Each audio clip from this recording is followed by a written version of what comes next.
छोटे से गांव में गीता अपने पति रमेश, 2 छोटे बच्चों और बूढ़ी सास के साथ रहती थी।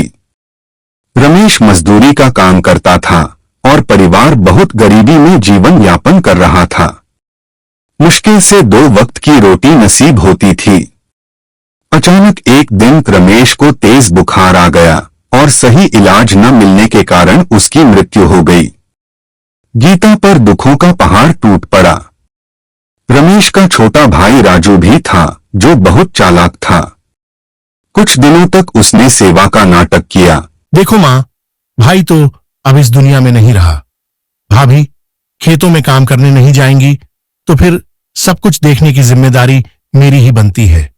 इन कागजों पर अंगूठा लगा दो। बाकी भाभी और बच्चों की चिंता मत करो, उनका सारा खर्च मैं उठा लूंगा। तुम लोगों को कोई चिंता करने की जरूरत नहीं है। बेटा, तुझे अपनी माँ की कसम, तू हमें कभी अकेला नहीं छोड़ेगा ना? अरे माँ, कैसी बातें कर रही हो? मैं तुम्हारा अपना बेटा हूं। तुम्हें और भाभी को कभी तकलीफ नहीं होने दूंगा। बूढ़ी माँ राजू की बातों में आ गई और उसने जमीन के कागजात पर अंगूठा लगा दिया। लेकिन राजू बहुत मक्कार निकला। कुछ ही दिनों में उसने जमीन औने पौने दाम में बेच दी और गांव से फरार हो गया। कैसा कपूत पैदा किया मैंने, जिसने अपने ही घर को बर्बाद करके हमें बेसहारा छोड़ दिया। माँ जी, भगवान ने हमारे साथ बहुत अन्याय किया। घर का एकमात्र सहारा छीन लिया। मैंने तो आज तक कोई काम नहीं किया, कभी घर से बाहर भी नहीं निकली। अब इन 2 छोटे बच्चों और आपकी देखभाल मैं कैसे करूं, माँ जी? कुछ दिन बीत गए। घर में जो थोड़ा बहुत राशन बचा था वह भी खत्म हो गया। अब न खाने को कुछ बचा था, न ही पैसे। गीता बेहद परेशान रहने लगी। माँ जी, घर में जो भी पैसे और अनाज था वह सब खत्म हो चुका है। कुछ दिन तो जैसे तैसे कट गए, लेकिन अब हमें आगे के बारे में सोचना पड़ेगा। शुरुआत में आस पड़ोस के लोग मदद करते रहे, लेकिन धीरे धीरे सबने उनसे किनारा कर लिया।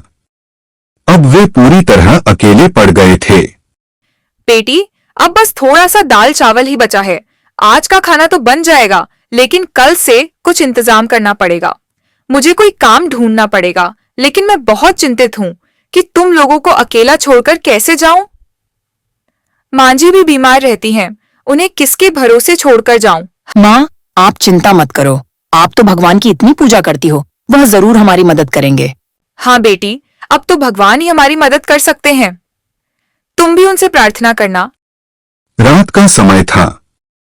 गीता ने अपने बच्चों और सास को खाना खिला दिया था। जब वह खुद खाने के लिए बैठी, तभी बाहर से एक कमजोर, थकी हुई आवाज आई। क्या कोई घर पर है? इस भूखी बुढ़िया को भी खाना खिला दो। गीता ने आवाज सुनी और तुरंत बाहर आई। सामने एक बूढ़ी अम्मा खड़ी थीं, जो बहुत कमजोर और भूखी लग रही थीं। गीता ने उन्हें बैठने के लिए कहा और बिना देर किए अपने लिए रखा हुआ थोड़ा सा दाल चावल उनके लिए प्लेट में डाल दिया। अम्मा, जो थोड़ा बहुत खाना है वो खा लीजिए।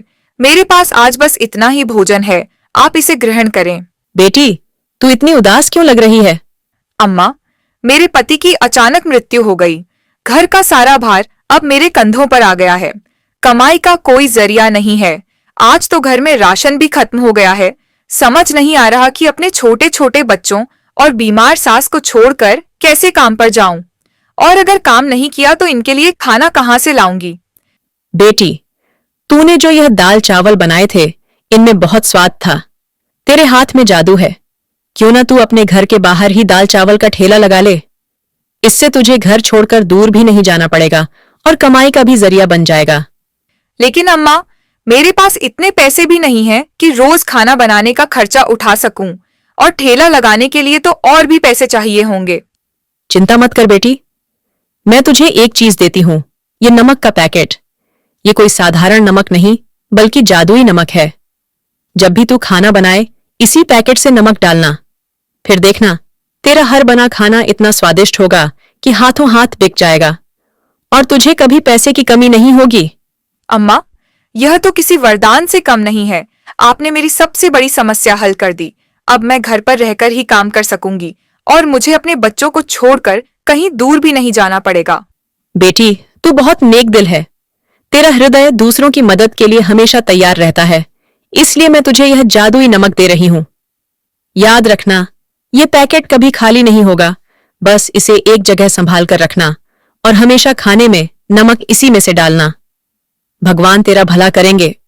यह कहकर बूढ़ी अम्मा वहां से चली गईं। गीता की आंखों में उम्मीद की एक नई किरण चमक उठी। अगले ही दिन उसने भगवान का नाम लेकर खाना बनाने का काम शुरू कर दिया। उसने दाल चावल बनाए और उसमें वही जादुई नमक डाला। फिर आसपास के घरों में जाकर सबको बताया कि वह अब दाल चावल बेच रही है। अरे गीता बहन, ये दाल चावल तो बहुत ही स्वादिष्ट है। हम भी रोज घर में दाल चावल बनाते हैं, पर ऐसा स्वाद कभी नहीं आया। हाँ भाई, ऐसा स्वाद तो गुड्डू की माँ भी 100 साल लगाकर नहीं बना पाएगी। सच में मजा आ गया। धीरे धीरे पूरे गांव में गीता के दाल चावल मशहूर हो गए। जादुई नमक ने अपना जादू चला दिया। अब गीता जितना भी खाना बनाती वह हाथों हाथ बिक जाता। उसकी कमाई अच्छी होने लगी और घर में पैसों की कोई कमी नहीं रही। एक दिन गीता अपनी सास से बात कर रही थी। मां जी, हमारे बनाए दाल चावल पूरे गांव में मशहूर हो गए हैं। अब रोजाना ग्राहक बढ़ते ही जा रहे हैं। घर में पैसों की भी कोई कमी नहीं रही। मैं सोच रही हूँ कि क्यों ना किसी को काम पर रख लूं और दाल चावल के साथ साथ सब्जी और रोटी भी बनाकर बेचूं। इससे हमारी कमाई और बढ़ेगी। हाँ बेटी, क्यों नहीं। तू इतने मन से और सफाई से खाना बनाती है तो खाने में स्वाद तो आएगा ही। तू इसी तरह मेहनत करती रह, भगवान तुझे और सफलता देंगे।